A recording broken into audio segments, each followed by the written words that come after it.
The invention of television has made it possible for us to communicate through a combination of sights and sounds. Modern means of communication have overcome the ancient barriers of time and distance. In which is visible a whole new era of communication. In one generation, voice and vision have transcended space. Science, engineering, and organization have harnessed the ratio between light and sound. Do you suffer because your storehouse of words is smaller than you'd like it to be? Well then, hey, don't touch that channel selector. Well then, kids, you don't have to... Hey, I told you not to touch the selector. This is all for you. This is all for you. This is all for you. This is all for you. Psychological warfare has been waged against America for much of this century. This war for the mind of the public has been facilitated by the emergence of mass media and the transformation of American education by behavioral psychologists. In the book 1984, George Orwell warned that people were in danger of losing their human qualities and freedom of mind without being aware of it while it was happening because of psychological, emotional, and intellectual manipulation.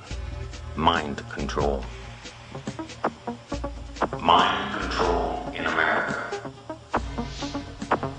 The most effective way to protect yourself from subconscious manipulation is by being aware of how it works. What the conscious mind believes, the subconscious acts on. It works like programming a computer. Information is fed into a computer, and the computer acts on it. However, if the information fed into the computer is wrong, it still acts on it. If a person believes something that is not true, the memory banks of the subconscious mind do not correct the error, but act on it. The theory of cognitive dissonance holds that the mind automatically and involuntarily rejects information not in line with previously accepted thoughts and beliefs.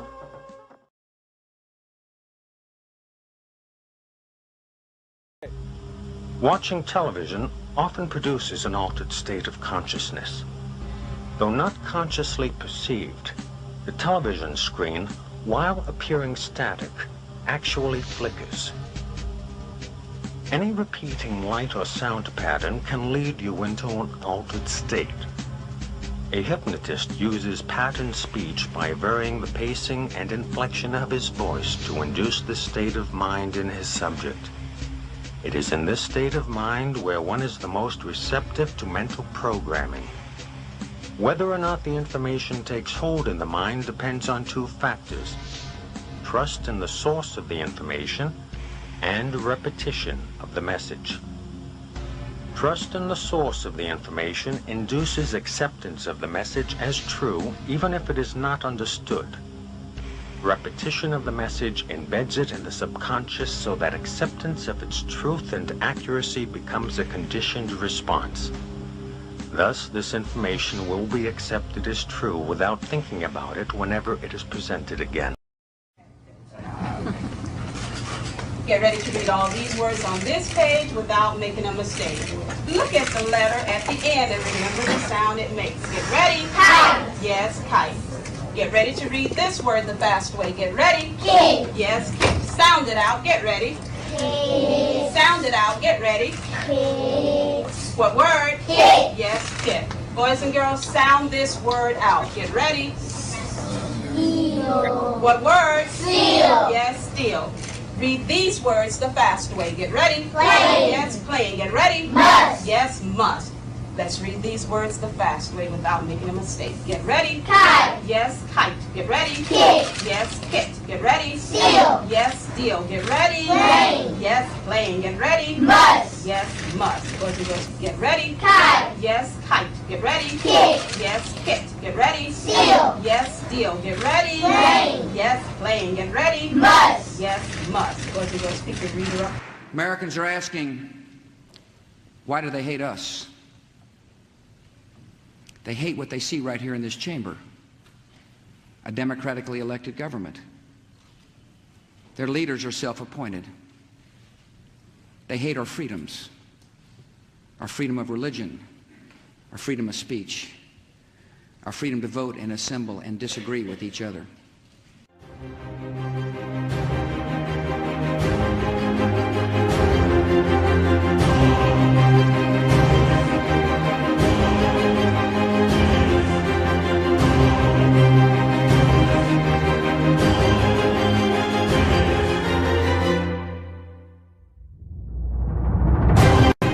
Every nation in every region now has a decision to make. Either you are with us or you are with the terrorists. Either you're with us, either you love freedom and with nations which embrace freedom, or you're with the enemy. There's no in between. You're either with us or you're with the enemy. That's clear. I will continue to make that clear.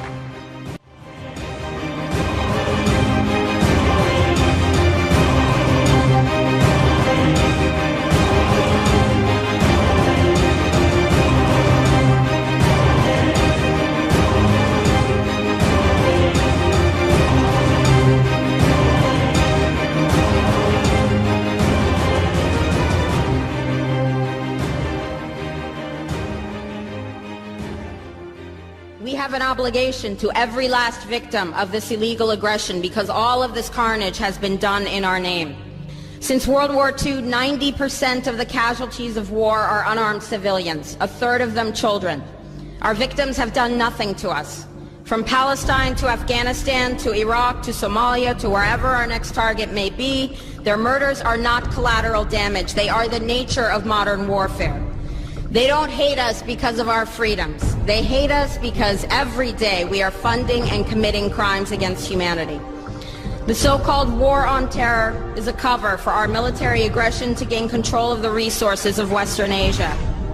This is sending the poor of this country to kill the poor of those Muslim countries. This is trading blood for oil. This is genocide, and to most of the world, we are the terrorists. In these times, remaining silent on our responsibility to the world and its future is criminal. And in light of our complicity in the supreme crimes against humanity in Iraq and Afghanistan and ongoing violations of the UN Charter and international law, how dare any American criticize the actions of legitimate resistance to illegal occupation? Our so-called enemies in Afghanistan, Iraq, Palestine, our other colonies around the world, and our inner cities here at home are struggling against the oppressive hand of empire, demanding respect for their humanity. They are labeled insurgents or terrorists for resisting rape and pillage by the white establishment, but they are our brothers and sisters in the struggle for justice. The civilians at the other end of our weapons don't have a choice, but American soldiers have choices. And while there may have been some doubt 5 years ago, today we know the truth. Our soldiers don't sacrifice for duty, honor, country. They sacrifice for Kellogg, Brown, and Root. They don't fight for America, they fight for their lives and their buddies beside them because we put them in a war zone. They're not defending our freedoms. They're laying the foundation for 14 permanent military bases to defend the freedoms of ExxonMobil and British Petroleum. They're not establishing democracy. They're establishing the basis for an economic occupation to continue after the military occupation has ended. Iraqi society today, thanks to American help, is defined by house raids, death squads, checkpoints, detentions, curfews, blood in the streets, and constant violence. We must dare to speak out in support of the Iraqi people who resist and endure the horrific existence we brought upon them through our bloodthirsty imperial crusade. We must dare to speak out in support of those American war resistors, the real military heroes who uphold their oath to defend the Constitution of the United States against all enemies, foreign and domestic, including those terrorist cells in Washington, D.C., more commonly known as the legislative, executive, and judicial branches. Frederick Douglass said, "Those who profess to favor freedom and yet depreciate agitation are people who want crops without plowing the ground. They want rain without thunder and lightning. They want the ocean without the roar of its many waters." The struggle may be a moral one, or it may be a physical one, or it may be both, but it must be a struggle. Power concedes nothing without a demand. It never has, and it never will. Every one of us must keep demanding, keep fighting, keep thundering, keep plowing, keep speaking, keep struggling until justice is served. No justice, no peace. No justice.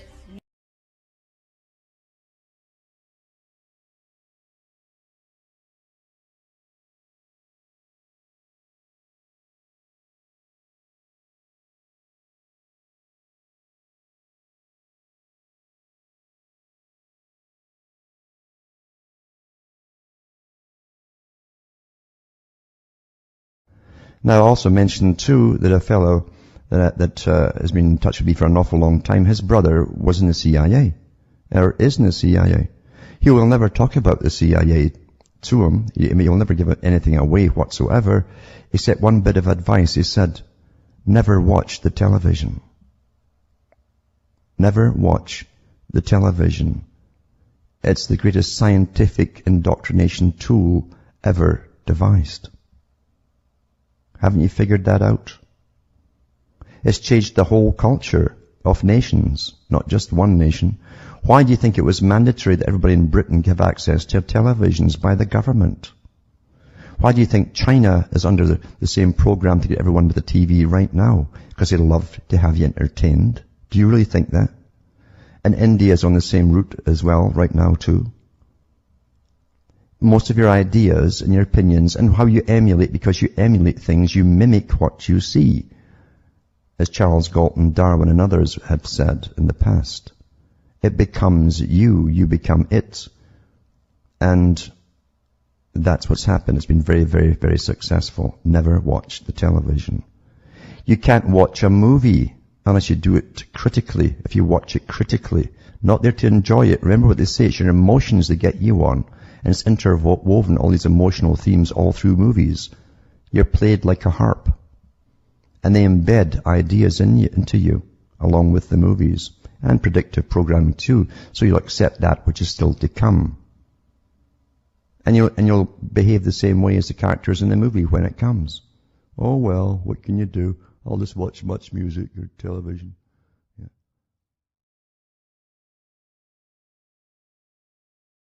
Today to meet the woman of my dreams. I've been talking to this girl on the internet for a while. I've actually been trying to save some money to go see this woman. Did you talk to her online? I go to the library, believe it or not, to talk to this woman. I met her on MySpace, and she's a very beautiful woman. She's tall, skinny, she's redhead, very beautiful woman. Why don't we do it this way? Because you've never met her before. Never met her. Well, then I'm going to ask you to leave for a few moments, and we'll want to bring her out, let the audience meet her, and then we can both observe you two meeting, which will be nice. And let's bring him back now. Here's Brad.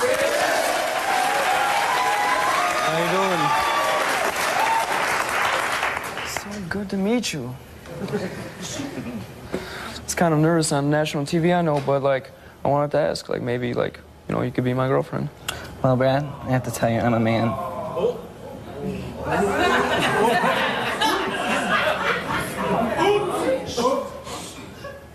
I'll try anything once. So, in his book, from the book Behold the Pale Horse, written by William Cooper, a former naval intelligence officer, in regards to a document concerning the American public, it states, diversion is the primary strategy. The simplest method for securing silent weapons and gaining it is to keep the public undisciplined and ignorant of basic system principles while keeping them confused. And this is what these reality shows are doing. Confused about gender, confused about political, confused about your role. You understand what I'm saying? Confused about religion, confused about politics. It says keep them confused, disorganized, and distracted with matters of no real importance. Whereas the media, MEDIA, which stands for Multi-Ethnic Destruction in America, or Maniac European Devils in Action, keeps the adult population's attention diverted from real social issues and captivated by matters of no real importance. It goes on to say, the schools are keep the young public ignorant of real mathematics, real economics, real law, and real history. One of the things that surprises a lot of people, and it shouldn't because it's publicly known, is that our education system is not about educating as much as it is about socializing. Like the duckling in the chicken yard. If you take that duckling and raise it with the chickens, it's going to be imprinted, it's going to behave like the chickens. And in that very real sense, we perpetuate this. The danger is we don't just perpetuate it, we don't just enculturate it, but it's the only sane way we see to raise our children. And the result is there's no escaping it.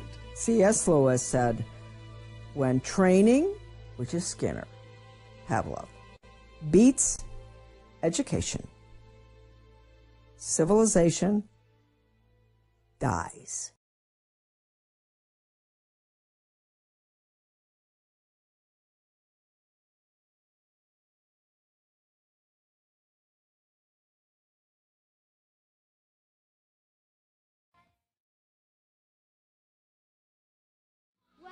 He always wears really cool outfits. It's always is always signing, and that's why we were doing this, so we could be like Hannah Montana. A document put out 20 years ago by Dr. John Coleman in the book, The Story of the Committee of 300, number 6, to encourage and eventually legalize the use of drugs and make pornography an art form. My question is, does life imitate art, or does art imitate life?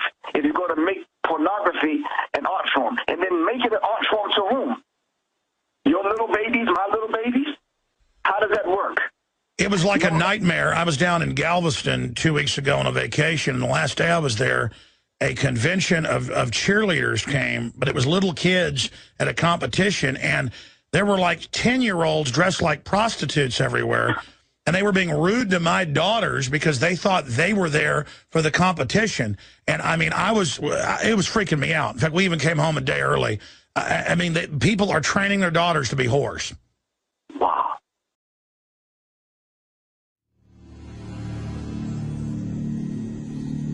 Although education has proven to be highly effective in controlling human behavior, more intensive research would need to be conducted away from the prying eyes of the public. The Tavistock Institute was set up by the British Empire to really study mind control and to scientifically drill down into human behavior and put in textbook form systems of basic control so that could be duplicated out to government and corporate entities. And Tavistock has been involved at every level of social engineering. The Tavistock Clinic was founded in 1920 and operated as part of the Psychological Warfare Division of the British military. It was initially a voluntary outpatient clinic for treatment and research and was made up of general physicians, neurologists, and psychiatrists to facilitate the treatment of neurosis and shell-shocked British soldiers returning home from World War I. Going through their own publications on Amazon, you can find that some of their books cost like $18,000, $20,000. And what that tells me is they don't want the average person to be anywhere near getting their hands on this book, because what it gives you inside those books is the teacher's edition, to use an abstraction, as opposed to the students sitting around the class not knowing what the answers to the questions are. There's a group of people who are being given the answers to all the questions about how we act, react, and how we've been understimulated with curiosity in order to make us more subordinative. Entertainment is kept below the 6th grade level. When you start hearing songs like Laffy Taffy and these kind of songs would hit your lower chakras and vibrate that negative energy, activating your pituitary gland, releasing those hormones. Now you got grown-ass men making songs for 12 and 13-year-olds. Teach, bro. I.e. Jay-Z. You understand what I'm saying? So the public is kept busy working, and the result is no time to think. And that's exactly what they produced. And they wrote about it inside of a book called the Tavistock Institute of Human Relations, Shaping the Moral, Spiritual, Cultural, Political, and Economic Decline of the United States by John Coleman. Now, John Coleman is the gentleman that wrote the Committee 300. And the Committee 300 is that organ that decide what the trends are going to be in the black community. So when you start seeing people wearing mohawks and tight pants and wearing 2 earrings and acting like women, that was manufactured and put among us. Teach, brother. Teach, brother. You understand what I'm saying? So we have to understand that. How they did it, they said they devised a system. And the aim of the 12 tonal system that they devised jointly by British intelligence operatives from Tavistock University or Tavistock Institute in England.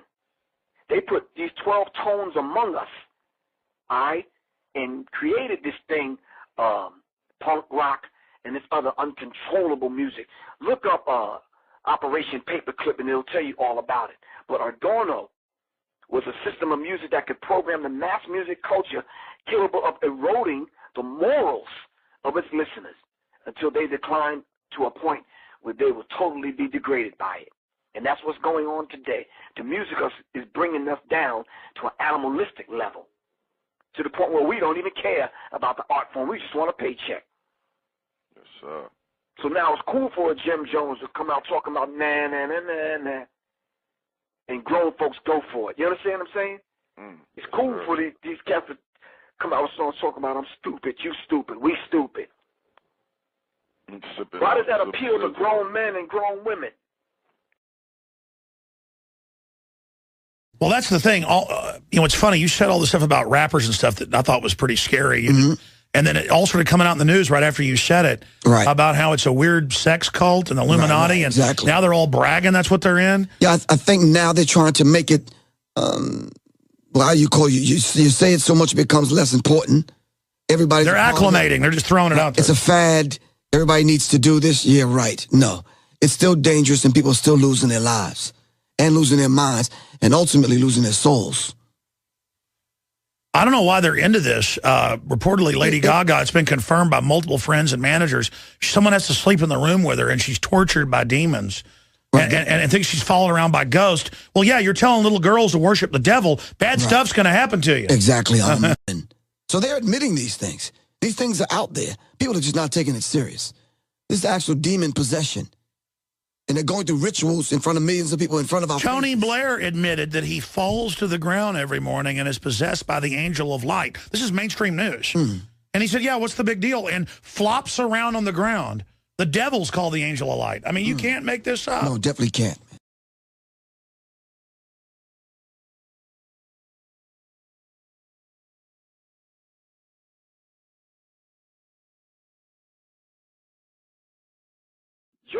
Joe Bacan put out a DVD called The Corporation. He said children as tomorrow's consumers represent a huge market today and therefore a fair game. You understand what I'm saying? So they are attacking the children using tones and frequencies. And parents want to see their children happy. We go out and use our credit cards and our hard-earned dollars to make sure our children are happy. So we get the sneakers and the new video games and the new songs that come out and this kind of thing. Thinking that we're making our children happy, we're feeding our children's minds and souls to the wolves.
if you don't submit to control, if you're a radical, you're less likely to be loved.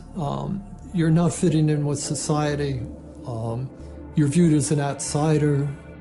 So there's a lot of social prohibitions about the outsider and the person who's going to upset things. From the time we're very young, we're taught to, worship authority basically because that's our key to survival as young children.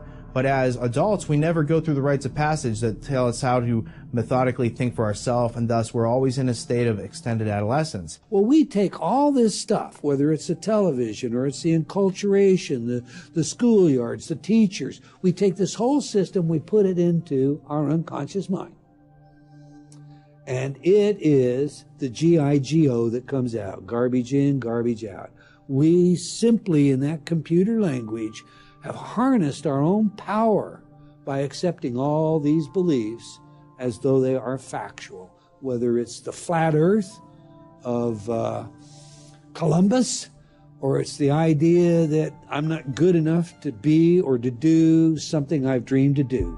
To the degree that the individual loses a sense of what freedom really means for himself, mind control is working. This is the constant battle and the struggle. What does my freedom mean to me? What is it? How deep does it go? How far?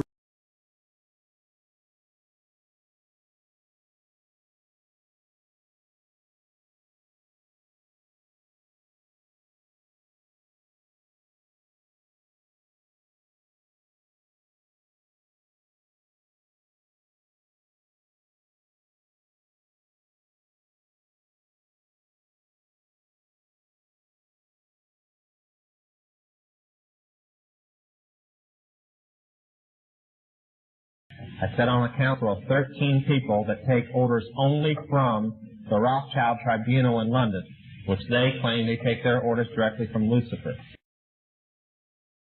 I was the manager of Zodiac Productions, which Zodiac Productions, its name's been changed since then. I'm not even sure what they call it now, but it's the largest music conglomerate in the world. It owns RCA Records, Columbia Records, Motown Records, owns almost all the concert booking agencies in the United States. And that's not even the name of the company that owns it. The name of the company that owns it is Brenner Enterprises, and Brenner Enterprises is owned by Chase Manhattan. Chase Manhattan's owned by Standard Oil, and Standard Oil's owned by the Lords of London. You can track it all back. You kind of get the idea after a while. But I was the managing president of Zodiac Productions. It's one of my jobs as being one of these 13 people. Thus, I got to know many of the people who produce music and sing the music and play the music that you play. Now, one of the closest friends that I got during that time that I obtained was a man named David Crosby. Crosby, Still, Nash & Young. I saw David the day before Christmas last year, talked with him. I got him away from this witch that he had with him. He told her to go shopping. We were in West Hollywood, and I was witnessing around to people I knew. We went off in this store, and we started talking. I said, David, I'd like to ask you a couple questions. I said, I already know the answers, but I've been gone for 5 years. I'd like to know if certain things are still the way they were when I left. I said, now I'll have to explain some of this when I'm done, because you're not going to understand it all unless you know something about music. I said, do they still take the master to the temple room? Dave said, yeah. I said, do they still have the coven conjure demons into the master? He said, of course. I said, now, I got to know something. What's the main reason for rock music? He said, come on, Lance, you know what the reason is. I said, please, David, I don't want to guess. Tell me what the main reason is. He says, the same as when you were in, so that we can play spells on people that we couldn't cast spells upon. I'll explain what that means in a minute. I said, okay, one last thing. I've been hearing that you must be an initiated witch now to get a record contract. He said, that's right. He says, many of us that weren't total witches have to be witches now in order to produce music. I said, thank you. The master is a tape about as big as the top of this podium that looks like an overgrown 8-track that the album is cut on, and it's placed in a machine that produces and presses the records and the 8-tracks and cassettes that you buy. After it's been recorded, it's taken in. This is why a master's cut months in advance before it's released. On the full moon, it's taken in to a temple room about the size of this auditorium that is in every one of the major music companies, behind locked doors up in the executive offices. And it's placed on an altar sitting in the north of the room, and a pentagram engraved in the floor. And 13 hand-chosen witches and wizards and a coven come in and conjure a principality or a power up, usually Regia or something like that, and order him to tell the demons under him to follow every record and every tape coming off of that master. I sold my soul to the devil. I know it's a crappy deal. This it came with a few toys like a Happy Meal. You know, what was going on in my life at 15, and that's how I got introduced to the music industry. I swear I wanted to be like the Amy Grant of music. Yeah. But it didn't work out, and so I sold my soul to the devil. How I came about being a lyricist is weird, because I started out technically, like I used to write all the time, you know, before I started going into the Rain Man thing, you know. Why do you still do it? Why are you still out here? Well, it goes back to the destiny thing. You know, I made a bargain with it, you know, a long time ago, and I'm holding up my end. What was your bargain? To get where I am now. Should I ask who you made the bargain with? with the chief commander. On this earth? And on this earth, and then in a world we can't see. Yeah, well, sometimes they don't want to, and they're, you know, Gaga, we can't get, you know, the frequency's weird, and, you know, it's sounding a little bit strange, and I'm like, if you don't get this right now, I swear to Lucifer, I'm gonna, you know, I get a little bit mad, and I'm like, if you don't get this right now, I swear to Lucifer, I'm gonna. What has this done to your career? What has it done to my career? What has it done to your career? In what way? How has it impacted, my touring, record album's sales? #1 all over the world. All over the world. America's the only one, because I don't want to say too much. But it's not #1 in the United States. It's conspiracy, yeah. I don't want to say too much. I'm done. I don't want to say much because I'm hurting. I'm really hurting. I had to ask some friends because I was hearing a lot about her, and so they told me, you know, who she was and what she was doing. And I come from the school of thought. There's just some things that the public just shouldn't know. You know what I'm saying? Like things that happen between two people, a wife and a husband, girl. I just don't think that it's for mass consumption. I just have always felt that way, and I just think that the whole idea of celebrity and fame has become really convoluted and, you know, kind of bastardized, like whereas fame used to be the byproduct of success, and now it's the ultimate goal. And if your ultimate goal is to be famous, then you're gonna do a lot to get there, like sign your name in blood in a contract with the devil. Like you're gonna end up on a one-way street and it's going nowhere. Like that's just the truth. I've seen so many people like forsake their moral code and their value systems just for a little bit of fame, and it's not worth it at the end of the day. It's really not worth it. Martin Lawrence is the guy that showed everybody you can make it from D.C. to Hollywood. And I had a personal stake in his success. Every time he did something, it made me feel inspired and really good. And he was always real nice to me. He'd sit me down, what's going on with you, baby boy? What? We'd talk about comedy, whatever. And, you know, when we did Blue Streak, we were promoting it, and Martin had a stroke. He almost died. And then after that, I saw him, and I was like, oh, my God, Martin, are you okay? And he said, I got the best sleep I ever got in my life. That's how tough he is. So let me ask you this. What is happening in Hollywood that a guy that tough will be on the street waving a gun, screaming, they are trying to kill me? Yeah. What's going on? Why is Dave Chappelle going to Africa? Why does Mariah Carey make a $100 million deal and take her clothes off on TRL? A weak person cannot get to sit here and talk to you. Ain't no weak people talking to you. So what is happening in Hollywood?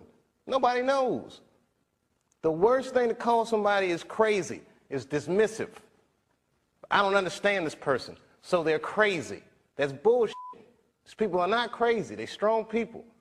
Maybe the environment is a little sick.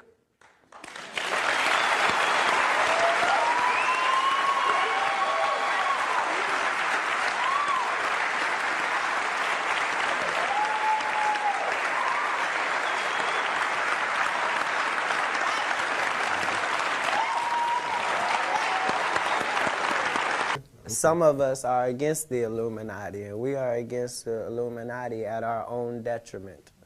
When people are against the Illuminati, then they get punched in the face all the time. The press hates them, and nobody likes them. End quote. We all love Dave Chappelle.